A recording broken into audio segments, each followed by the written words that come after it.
नमस्कार दोस्तों, कैसे हैं आप लोग। उम्मीद करता हूँ अच्छे होंगे, स्वस्थ होंगे और आप लोगों की जो स्टडी अच्छी चल रही होगी। तो दोस्तों, अभी तक हम लोग वर्ल्ड ज्योग्राफी देख रहे हैं, तो उसमें हम लोग पढ़ रहे हैं कि जो वर्ल्ड की मैपिंग होती है, तो उसमें हमने आपको सारे महाद्वीप के बारे में सारी प्लॉटिंग, जो मैप की प्लॉटिंग थी, हमने बताया और उसको ख़त्म कर दिया। तो इसके पहले लेक्चर में हमने आपको जो विश्व की प्रमुख प्रमुख जनजातियाँ थी, जो कि एग्जाम में अक्सर पूछी जाती हैं और हर एग्जाम में पूछी जाती हैं, अगर आपने उसको तैयार कर लिया तो फिर आपका जो क्वेश्चन जनजातियों से आता है विश्व का, वो गलत नहीं होगा। तो उसके बारे में हमने पिछले लेक्चर में चर्चा किया। तो आज हम देखते हैं कि जो विश्व में जो प्रमुख कोयला के क्षेत्र हैं, जो कि बार बार में एग्जाम में पूछे जाते हैं, और वो चाहे पीसीएस का एग्जाम हो, चाहे आरओ का हो, चाहे वनडे एग्जाम हो, चाहे रेलवे का हो, हर एग्जाम में कोयला के क्षेत्र, विश्व के कोयला के क्षेत्र पूछे जाते हैं और कहाँ किस लिए प्रसिद्ध होता है। तो अगर कोयला के बारे में हम लोग देखें तो जो कोयला होता है वो 3 तरह का पाया जाता है, जो कि अवसादी चट्टानों में पाया जाता है। और कोयला 3 तरह का होता है, एंथ्रासाइट होता है और लिग्नाइट होता है और बिटुमिनस कोयला होता है। तो जो एंथ्रासाइट कोयला होता है उसमें अगर जो कार्बन की मात्रा देखें तो उसमें कार्बन की मात्रा सबसे ज़्यादा होती है। देखा जाए तो एंथ्रासाइट कोयले में जो कार्बन की मात्रा होती है वो लगभग 90 से 95% होती है।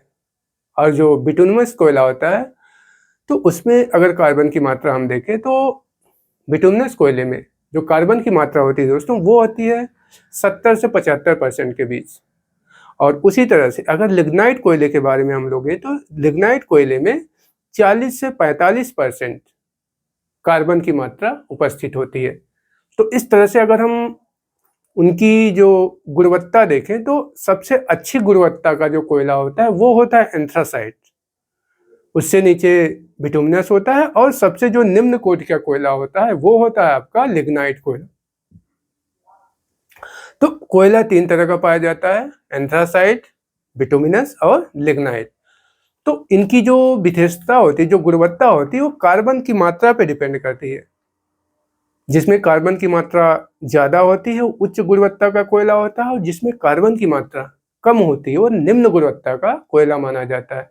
तो आज हम देखेंगे कि जो कोयला है तो ये किन किन क्षेत्रों में पाया जाता है। हालांकि अभी हम इसके बाद हम आपको कोयले के बारे में बता देंगे कि किसमें कितनी मात्रा होती है कार्बन की और किस तरह से है। तो आइए मैप पे हम लोग देखते हैं कि कोयला के क्षेत्र कहाँ कहाँ पाए जाते हैं।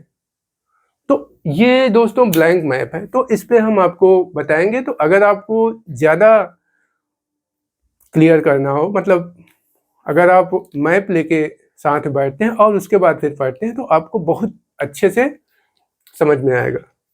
तो जो पहला क्षेत्र है दोस्तों, ये हमारा ग्रेट ब्रिटेन है और ये उत्तरी आयरलैंड है। तो यहाँ ग्रेट ब्रिटेन में एक कोयला के क्षेत्र पाया जाता है जिसे कि हम वेल्स कहते हैं। ग्रेट ब्रिटेन में जो कोयला के क्षेत्र पाया जाता है ये इसे हम वेल्स कहते हैं, वेल्स। और यहीं पे दोस्तों एक और कोयला का क्षेत्र पाया जाता है जिसे कि हम लंकाशायर के नाम से जानते हैं, लंकाशायर। ये लंकाशायर जो कोयला का क्षेत्र है वो ब्रिटेन में पाया जाता है, ग्रेट ब्रिटेन में। तो ग्रेट ब्रिटेन में 2 कोयला के क्षेत्र पाए जाते हैं, पहला वेल्स क्षेत्र होता है और दूसरा लंकाशायर क्षेत्र। एग्जाम में दे देगा कि ये क्षेत्र दे देगा और उसके बाद फिर देश दे देगा और मैच कराने के लिए पूछ लेगा। तो अगर ये चीज़ें आपको क्लियर रहेंगी तो फिर आपको मैच कराने में कोई दिक्कत नहीं होगी। और यहीं पे एक और क्षेत्र पाया जाता है ग्रेट ब्रिटेन में, वो यॉर्कशायर के नाम से जाना जाता है, यॉर्कशायर, यॉर्कशायर। तो ये 3 क्षेत्र पाए जाते हैं जो कि ग्रेट ब्रिटेन में कोयला उत्पादन के लिए प्रसिद्ध माने जाते हैं, वेल्स, लंकाशायर और यॉर्कशायर। और जो अगली चीज़ है दोस्तों, वो जहाँ जर्मनी में एक रूर बेसिन पाई जाती है जो कि कोयला के लिए बहुत प्रसिद्ध है। रूर बेसिन, रूर बेसिन, जो कि ये आपकी जर्मनी में है। जर्मनी में, यहाँ पे आपका जर्मनी है, और यहाँ पे रूर बेसिन जो क्षेत्र है वो कोयला के लिए बहुत प्रसिद्ध है। और यहीं पे एक सार नदी घाटी क्षेत्र है, जो कि वो भी जर्मनी में ही। यहाँ पे दोस्तों ये आपका है सार नदी घाटी क्षेत्र। सार नदी घाटी क्षेत्र, सार नदी घाटी, ये भी जर्मनी में ही है, और यह भी कोयला उत्पादन के लिए प्रसिद्ध है। तो जर्मनी में दो जगह का नाम हमने बताया कि पहला जो है वो रूर बेसिन है, जो कि कोयला का मुख्य उत्पादक क्षेत्र है, जो कि जर्मनी में पाया जाता है स्थित है। और जो दूसरा क्षेत्र है कोयला उत्पादन का, वह है ये सार नदी घाटी क्षेत्र। जर्मनी में सार नदी घाटी क्षेत्र पाया जाता है, जहां से कि बहुत ज्यादा मात्रा में कोयला उत्पादन होता है। और जो यहीं पे फ्रांस में देखा जाए दोस्तों, तो फ्रांस में एक मौसिफ क्षेत्र है, या फ्रांस में मौसिफ क्षेत्र है, यहाँ से भी कोयला उत्पादन होता है। ये आपका फ्रांस में है। फ्रांस का जो मौसिफ क्षेत्र है, यह भी कोयला उत्पादन के लिए माना जाता है। और यहाँ पे आप आगे देखेंगे तो यहाँ पे आपको मिलेगा साइलेंसिया, जो कि पोलैंड में है। ये पोलैंड में साइलेंसिया है, साइलेंसिया। पोलैंड का जो साइलेंसिया क्षेत्र है, ये कोयला उत्पादन के लिए जाना जाता है। ये पोलैंड में जो कि साइलेंसिया क्षेत्र है, जो कि कोयला उत्पादन के लिए जाना जाता है। और रूस की जो राजधानी है मॉस्को, तो मॉस्को में भी कोयले के भंडार पाए जाते हैं। जो मॉस्को है, जो कि रूस का क्षेत्र है, तो मॉस्को से भी कोयला उत्पादित किया जाता है, मतलब कोयला प्राप्त किया जाता है। और जहाँ पे पंचौरा बेसिन है दोस्तों, जो कि रूस में ही है। ये रूस में एक पंचौरा बेसिन है, पचौरा बेसिन, पचौरा बेसिन, जो कि रूस में है। ये भी कोयला उत्पादन क्षेत्र के रूप में जानी जाती है। तो रूस में दो क्षेत्र हैं। पहला जो है मॉस्को, जो कि रूस की राजधानी है, और दूसरा है पचौरा बेसिन, जो कि रूस में, और कोयला उत्पादन के लिए, कोयला प्राप्ति के लिए ये क्षेत्र भी जाना जाता है। और जो अगला क्षेत्र है दोस्तों, वो है आपका डोनबास बेसिन। यहाँ पे आपका डोनबास बेसिन है, जो कि यूक्रेन में है। डोनबास, डोनबास बेसिन, यह क्षेत्र आपका यूक्रेन में है, और यह भी कोयला प्राप्ति के लिए प्रसिद्ध है। तो अगला क्षेत्र जो हमने आपको बताया, तो वो है डोनबास बेसिन, जो कि यूक्रेन में है। और यहीं पे ये काराकांडा बेसिन है, काराकांडा, काराकांडा बेसिन, जो कि कजाकिस्तान में है, और यह भी कोयला उत्पादन के लिए जानी जाती है। ये दोस्तों ये है कजाकिस्तान में। जो काराकांडा बेसिन है, तो एग्जाम में दे देगा कि ये कोयला क्षेत्र का नाम दे देगा, Ruhr basin, Donbas basin, Karaganda basin, और उसके आगे आपको पोलैंड दे देगा, जर्मनी दे देगा, यूक्रेन दे देगा, कजाकिस्तान दे देगा, और कहेगा आप इसको मैच करवाइए। तो अगर ये चीजें आपको पता रहेंगी कि कौन सा कोयला क्षेत्र किस देश में स्थित है, तो फिर आपको मैच कराने में दिक्कत नहीं आएगी, और आप बहुत आसानी से अपना सवाल सही कर सकते हैं। और अगला क्षेत्र यहाँ पे दोस्तों लीना नदी एक यहाँ बनती है, तो जो कि यहाँ पे एक लीना नदी है जो कि लेप्टो सागर में अपना मुहाना बनाती है। तो जो लीना नदी का क्षेत्र है ये भी कोयला क्षेत्र के लिए जाना जाता है। जो लीना नदी का क्षेत्र है ये भी कोयला क्षेत्र के लिए जाना जाता है। इसको आप लीना नदी का बेसिन कह सकते हैं। जो लीना नदी की बेसिन है यह भी कोयला क्षेत्र के लिए जानी जाती है। और इधर आप यहाँ पे रूस में एक जगह देखेंगे, वो है कुजनेट्स्क। यहाँ पे दोस्तों रूस में एक जगह है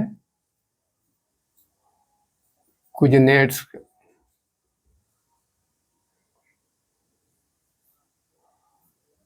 तो यह रूस में है कुजनेट्स्क बेसिन,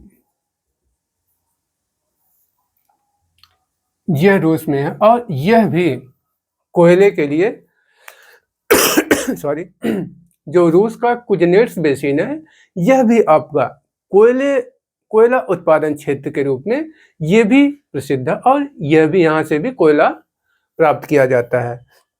और चीन में अगर हम देखें तो जो चीन का उत्तरी क्षेत्र है तो वहाँ पे शांसी क्षेत्र है। यहाँ पे चीन का जो दक्षिणी क्षेत्र है तो यहाँ पे आपको मिलेगा शांसी क्षेत्र। ये शांसी क्षेत्र है जो कि चीन में है और यह भी कोयला उत्पादन के लिए जाना जाता है। और जो अगला है दोस्तों सिचुआन है चीन में, सिचुआन। तो सिचुआन से भी कोयला प्राप्त किया जाता है।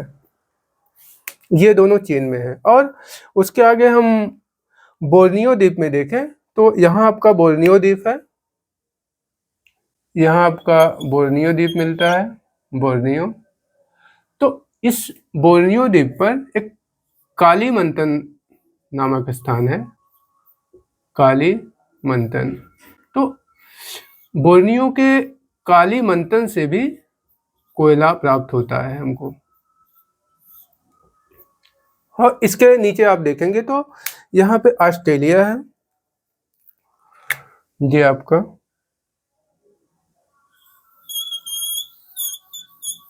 ये ऑस्ट्रेलिया आपका है।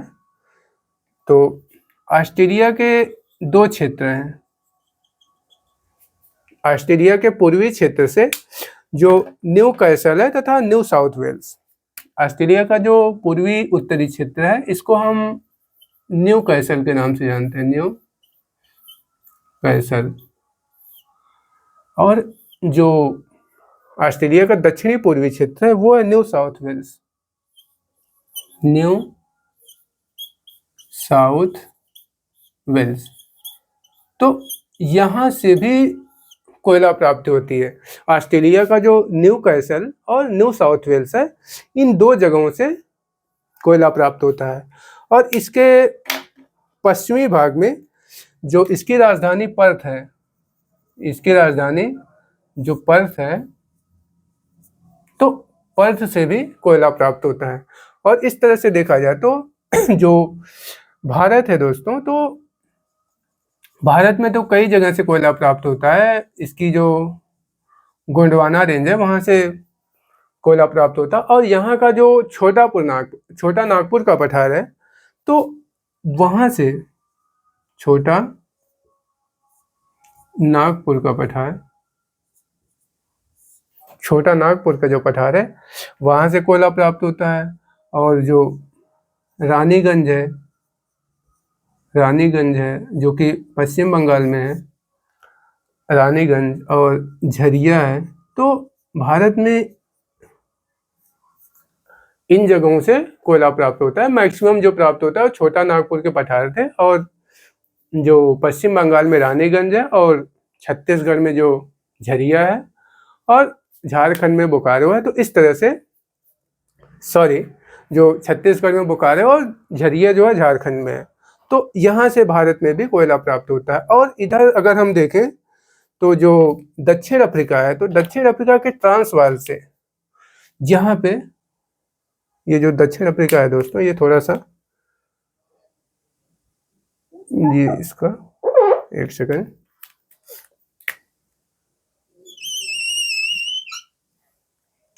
तो दक्षिण अफ्रीका का जो ट्रांसवाल है, तो जहां ट्रांसवाल से, जहां से भी कोयला की प्राप्ति होती है, ट्रांसवाल, तो दक्षिण अफ्रीका में ट्रांसवाल, तथा उसके बाद जहां ये स्थान है जाम्बिया, जाम्बिया जिम्बाब्वे, तो जाम्बिया से भी कोयला की प्राप्ति होती है, जाम्बिया, ये भी कोयला का एक क्षेत्र दक्षिण अफ्रीका में पाया जाता है। और यहाँ पे आप उत्तर में देखेंगे तो यहाँ पे नाइजीरिया है, अफ्रीका महाद्वीप में उत्तरी भाग में नाइजीरिया है, तो नाइजीरिया से भी कोयला प्राप्त होता है, नाइजीरिया, तो यहाँ से भी आपको कोयला की प्राप्ति होती है। और उसके बाद यहाँ पे आपका जो उत्तरी अमेरिका है, तो उत्तरी अमेरिका में दोस्तों ये जो अपलेशियन पर्वत है, अपलेशियन पर्वत श्रेणी है, तो अपलेशियन पर्वत से भी बहुत ज़्यादा मात्रा में कोयला प्राप्त होता है। तो यहाँ पे अपलेशियन पर्वत,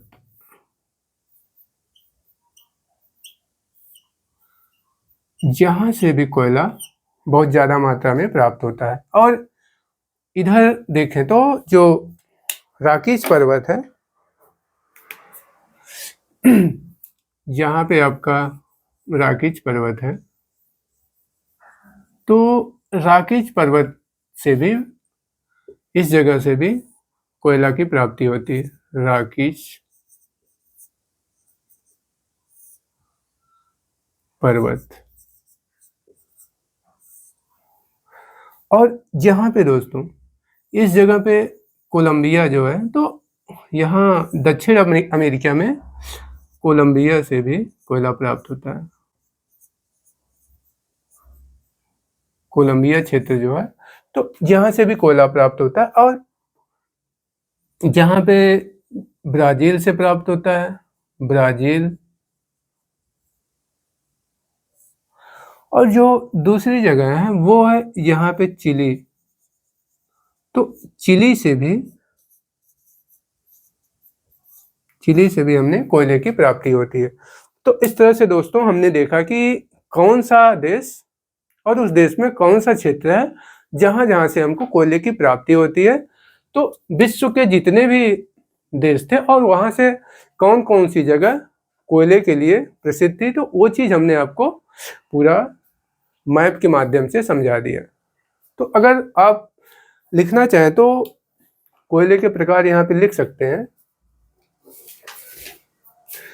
कि जो कोयला होता है,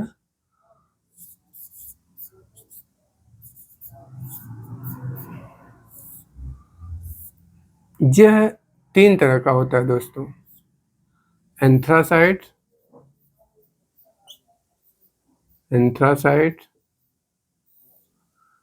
बिटुमिनस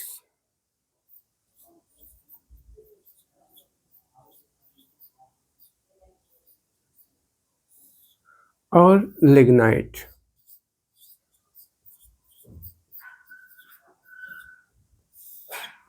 अगर इसमें कार्बन की मात्रा देखें तो जो एंथ्रासाइट है, एंथ्रासाइट, इसमें कार्बन का अगर परसेंटेज देखो तो 90 से 55% रहता है, 90 से 55%। और बिटुमिनस में अगर देखें,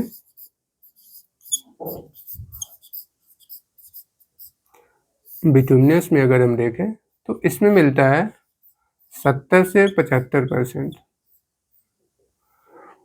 और अगला जो देखें अगर लिग्नाइट के बारे में, तो इसमें जो कार्बन की मात्रा रहती है वो 40 से 45% रहती है। तो इस तरह से आपने देखा कि कितने तरह के कोयले होते हैं और उनका जो प्राप्ति का क्षेत्र है वो कहाँ कहाँ है, किस जगह से कौन सा क्षेत्र प्रसिद्ध है कोयले के लिए, तो वो चीज़ें हमने आपको बता दिया। तो अगर आप नोट भी करना चाहते हैं तो आप लिख सकते हैं कि कौन सा क्षेत्र कहाँ पे पाया जाता है। और एक सेकंड दोस्तों, तो अगर आप दोस्तों नोट करना चाहें तो हम आपको नोट करा देते हैं कि कौन कौन से क्षेत्र कहाँ कहाँ से प्रसिद्ध हैं। तो जहाँ किनारे जगह है तो इसमें हम लिख देते हैं, आप इसको भी नोट कर सकते हैं।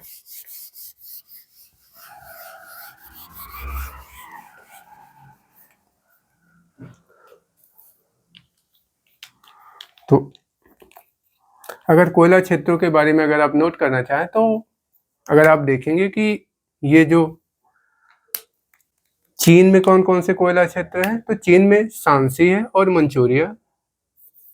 अगर चीन में आप देखेंगे तो यहाँ का जो कोयला क्षेत्र है वो शांसी है,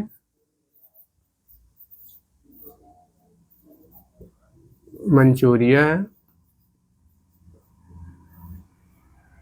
और दूसरा जो है दोस्तों उत्तरी अमेरिका में तो अपलेशियन और रॉकी पर्वत। उत्तरी अमेरिका में तो यहाँ रॉकीज पर्वत और अपलेशियन क्षेत्र।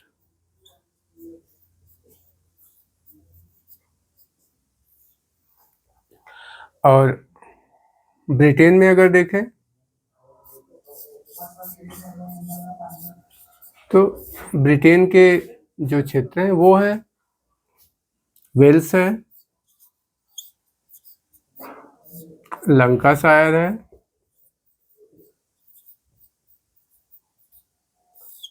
और यॉर्कशायर है।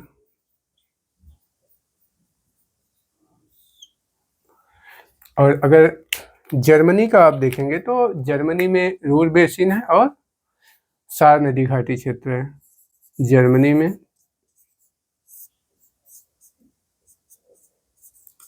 रूर नदी और सार नदी घाटी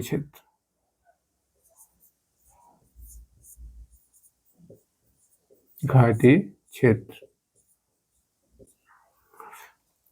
और अगर कजाकिस्तान में देखें, यूक्रेन में देखें तो डोनबास बेसिन है। यूक्रेन में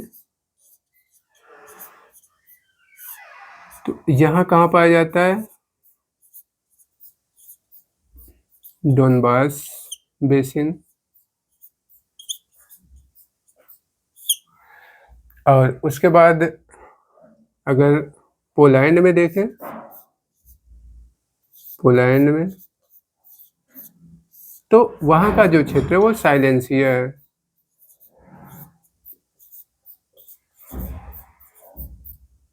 साइलेंसिया। और उसके बाद अगर फ्रांस में देखें तो फ्रांस का जो क्षेत्र है वो है मौसिफ। फ्रांस का मौसिफ क्षेत्र है। और उसके बाद अगर रूस में आप देखें तो रूस में 3 जगह पाया जाता है, मॉस्को, पचौरा बेसिन और कुजनेट्स बेसिन। रूस में अगर आप देखें तो रूस में 3 क्षेत्र हैं, मॉस्को है, पचौरा बेसिन है,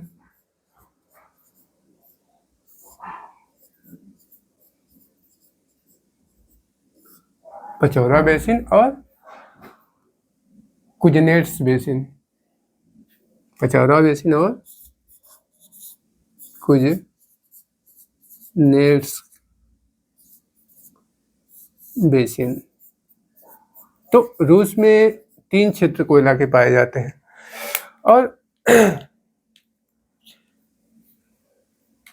और अगर देखें कि बोर्नियो में कहाँ पाया जाता है? तो बोर्नियो में कालीमंतन में पाया जाता है, बोर्नियो द्वीप में।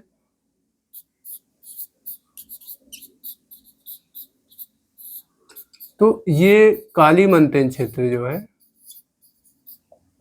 ये कोयला के लिए बोर्नियो में प्रसिद्ध है।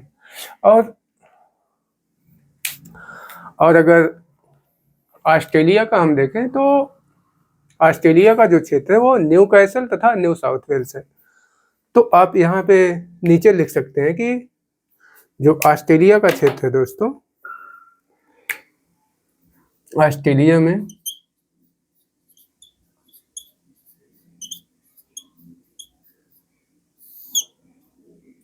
पर्थ है, न्यू कैसल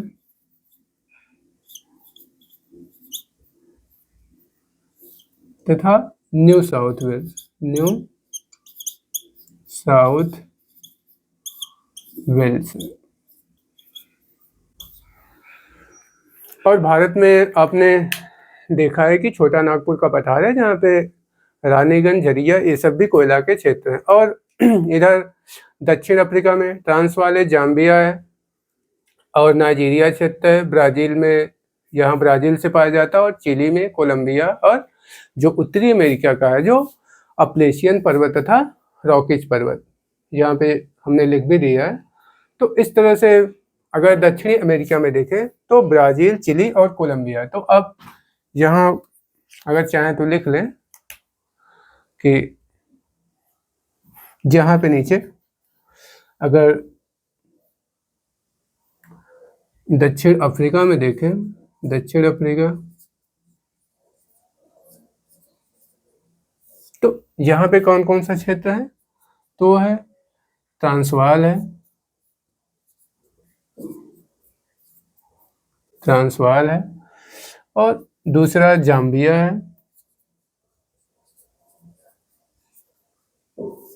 और नाइजीरिया है।